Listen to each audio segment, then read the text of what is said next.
এই যুগে লয়াল থেকেও ঠকে যাওয়াটা খুব স্বাভাবিক। কারণ 2026 সালে দাঁড়িয়ে তুমি 90 দশকের ভালোবাসা খুঁজছো।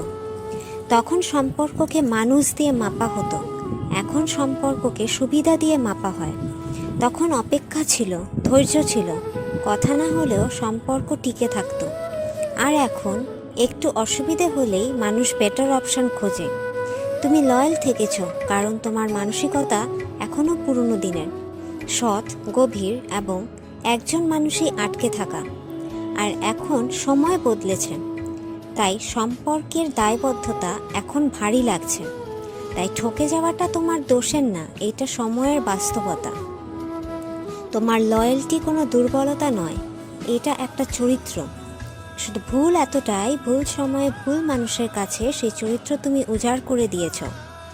তবুও একদিন সময় আসবে, সেই লয়াল থাকার মূল্য কেউ না কেউ বুঝবে।